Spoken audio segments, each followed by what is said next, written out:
evening's report is about the district's journey on increasing access to opportunities in mathematics for all of our students, and also to highlight where the district is with the implementation of the Illinois Acceleration Placement Act for qualifying students.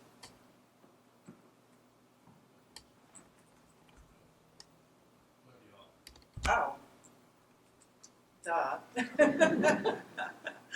Okay, so because of the interest of time, I'm not going to go through all of the slides that were included in the packet, but I will just highlight the background or history in terms of where we're, started this journey. At least where Carol Kelly got on board, because there were a lot of really wonderful things happening before. And then I want to frame out the analysis that we were asked to provide, and really highlighting what we found in terms of how the students are currently doing. And I will conclude with my recommendations for next steps. So just some background information. And again, I never assumed that everything started when I got here. There were some really wonderful things happening in district around meeting the needs of all of our students. So I do want to give a brief history of what we call lovingly, or maybe not so much, Step Up program, Step Up GTD program. And they were really originally designed to provide content to students that went above and beyond what they were receiving in their classrooms. And that service of stepping up historically was tied to mathematics. So as students were identified as, and I just put it in quotes, GTD, they were able to step up their mathematics services beginning in 3rd grade. And that service was typically delivered by one of our GTD teachers at the assigned school. So those services were provided to students, those identified students in mathematics outside of their regular classroom. The process that was used to identify and support students relied heavily on performance, student performance rather, on standardized achievement measures, and just trying to incorporate some of the questions to responses to some of the questions during public comment. To my knowledge, some of the criteria were changed slightly, and I think it was primarily the teacher observation, but for the most part, the criteria that we currently are using today was the criteria to identify students for the, and I'm going to say in quotes, the GTD program. So we looked at a variety of assessments, the MAP assessments, COGAT, and then the teacher observation checklist. But what we are finding is that, as pointed out with some of the public comments, that the diversity of the Oak Park student body at the grades 3, 4, and 5, you see on your left, did not necessarily represent the students that were identified as, in parentheses, GTD. And that data in this presentation is the 2018-19 school year. We also saw that when you compared students that were in the lower socioeconomic levels versus those not, the district's overall population in grades 3, 4, and 5 are on the left, and those that were identified as GTD are on the right. So the other thing that we saw, and again, this is the 2018-19 data, that in comparison to national average of a 6.7% students that are identified as, quote, gifted and talented, our average at 3, 4, and 5th grade levels are at 20.2%. So, we have been called, the community is really looking for opportunities to have more and more students included in the program, but our we feel that we have been called, just listening to our students and our teachers and the community, with really increasing opportunity for all. And this visual is from John Powell, which a lot of our vision work is based upon, targeted universalism. We're really trying to shift from not just increasing that N, meaning like we're not just trying to increase the number of Black and Latinx and low-income students that receive the label of gifted, but what we're really trying to do is increase opportunities, that level of challenging, stimulating teaching and learning experiences for every child in our district, particularly those students at the elementary level and preparing them for the middle school and the high school. So instead of having students that have to qualify under the GTD criteria for such opportunities, we are seeking to reimagine and actually change the systemic structures so that more of our students have access. So in general, we're trying to get to that belonging, where there are more of our students that are in those experiences. And we believe that increasing access to opportunity improves the learning environment for everyone, students and teachers. What have we been doing at least the last 3 years, maybe 4 now? We started with a new mathematics program at the K-5 level. Eureka Mathematics not only raised the bar in terms of the level of rigor, but it also has an overlay of social emotional learning.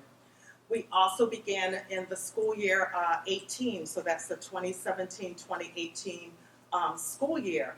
The district began to support, we call it MTSS, the multi-tiered systems of support. So those new structures, those new practices, and also the new math materials. We began with a 3rd grade class, changing the way that mathematics instruction was provided, where all students, and we actually have Lisa Westman in the audience with us this evening, all students were provided with a pre-assessment in their core mathematics classroom for every unit. So those students that needed to receive enrichment, they were able to receive it because they demonstrated proficiency. At the same time, the state of Illinois approved a new act, and our board policy 6:135 was presented to the board last spring.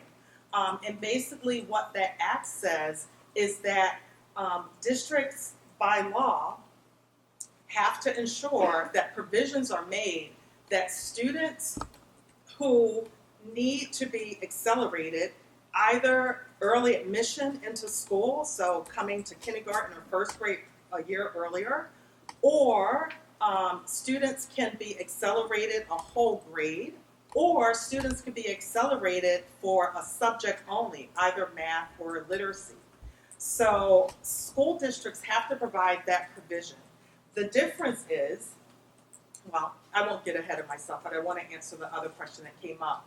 So towards that end of providing either early admission, single subject acceleration, or whole grade acceleration, we have been working on new procedures to ensure that we have equitable access to the acceleration opportunities for those qualifying students.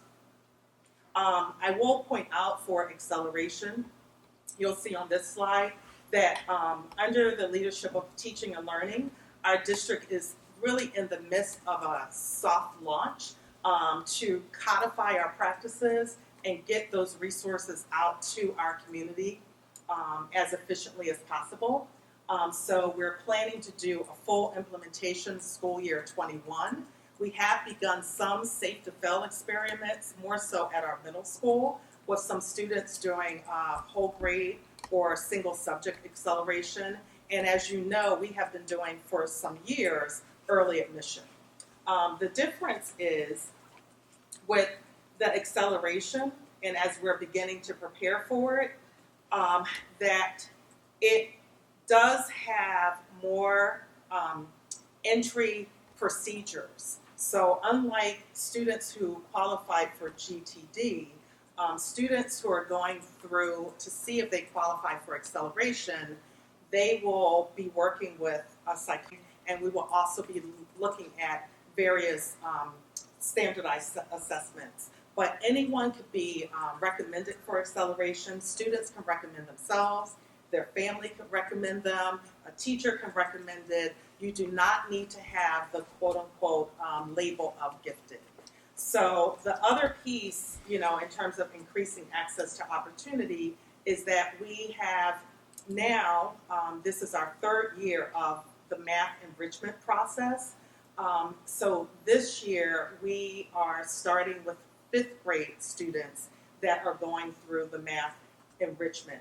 The difference here, again, when we think of belonging, there's flexible entry. As our teachers are using the core content of mathematics, for every unit they're providing their students with a pre-assessment. Any student who shows that they are already proficient in that content, they are able to have entry into enrichment. So it's not, that student's receiving enrichment for the entire year, but it's a unit-by-unit basis.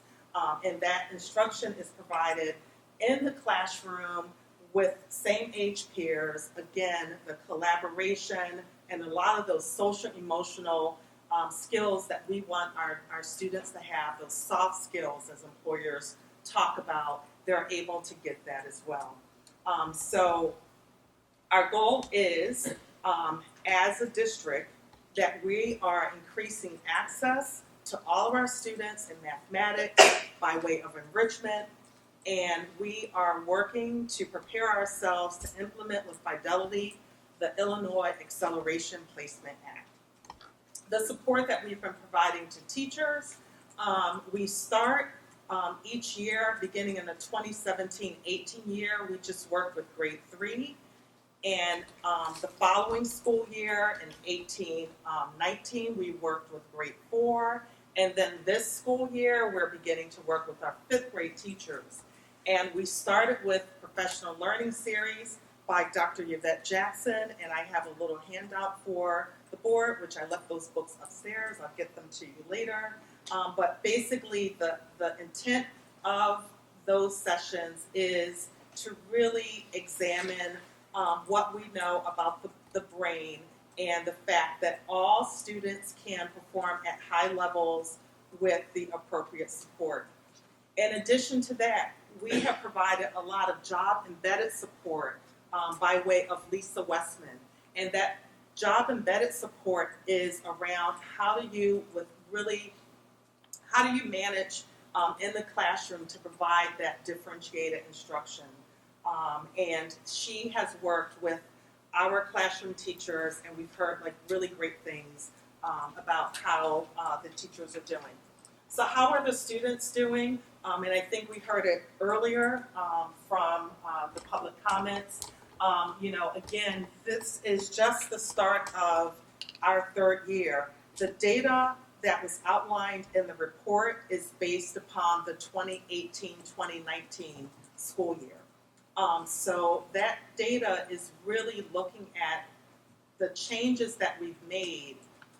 We're only 2 years in. So the overall findings is that we didn't find anything consistent. The significant correlations between the changes to the GTD students' growth that align with the years that we transitioned away from the math step-up for GTD-only students to math enrichment in the core math classroom for all students, it just really depended. In grade 3, for those students, we did see that the math GTD students did not grow as much as they did in prior years, but that change was not statistically significant. And for those students that were not labeled as GTD, but were able to have that exposure to the math enrichment, we do see that they grew more than prior years, and that change was statistically significant. But I think the thing that I really want to point out is that when we looked at the data for specific student characteristics, African American students with IEPs, the lower SES students, we saw that their math RIT scores did increase during that 18-19 school year, which was the second year of the math enrichment. However, of those groups, only the African American groups would be considered statistically significant. For fourth grade, however, we did not see that same growth. So in the 18-19 school year, that would have been the first year that those teachers were implementing this process in mathematics. And we see that for math GTD students, similar to third grade, did not grow as much, but that change was statistically significant. But for the non-GTD students, the growth was similar to prior years, but that growth, the growth was lower than the prior year, but that was not statistically significant. Fifth grade, obviously, was not involved last school year. So some cautions in interpreting the results, lots of variability. So we can't really prove a causal relationship. Some factors might include student growth, the strength of individual teachers, entering achievement levels, some non-random student teacher assignments, and then, of course, what you saw later in the reports, and I won't go through that during the presentation because of time, is that we saw a lot of variability in terms of student performance. So let me just explain some of my recommendations since they did come up in the questions. I believe in core programming that level of, Yvette Jackson calls it pedagogy of confidence, that level that we will provide to a student with or without the label, we should be teaching that to all students. We want to make sure that, and that's the way that we've been teaching and designing the lessons with, finding out what students know. We're designing what we provide students based on their strengths. And it's so important to us at this early age that we help students have self-belief and self-efficacy that, as they get older and move on to more and more challenging content at the middle school and the high school, that they have the belief that they can learn and they can do it. The other thing is currently our district and most of our schools at the K-5 level, in addition to providing the enrichment during the mathematics time period, there are some schools that are still providing pull-out services. So as we onboard the Acceleration Placement Act in D97, my recommendation is that we provide enrichment in mathematics and we provide acceleration to those students who qualify. Outside of that, my recommendation is that we not provide additional pull-out support for students who do not qualify for acceleration. In doing that, we are taking away resources from K2 and also the larger schools that need those resources for the push-in enrichment and or for the acceleration. I believe really strongly that we must invest and continue to invest in our teachers and listening to our teachers, the national board, the instructional coaching, the push-in support staff, and I will agree that the data does show evidence that for our larger elementary schools, the Lincoln, the Longfellow, that we may need more staffing so that we can make sure that we are able to provide that push-in support for our students.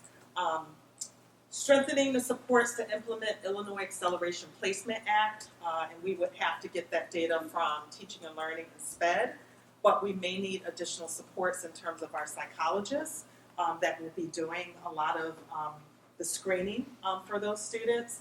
And then, as we want to do with everything, we want to continually talk to students, talk to teachers, talk to families to see how else we can improve the offerings of that program. End with this quote.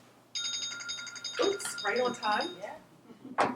And The challenge is that we are all the inheritors of previous systems of oppression that have shaped our current perceptions of reality. It is quite difficult to be fully aware of the current moment in our existing limited situations without intentionally noting and reflecting in order to act in the world for our own liberation. Again, I would just encourage our community to let's reframe how we look at, this process. Let's not just try to increase the end size of the gifted program. Let's try to reimagine what it might be. Let's try to provide the education that we would for all students, in mathematics especially, because it's such a gatekeeper as students are moving to high school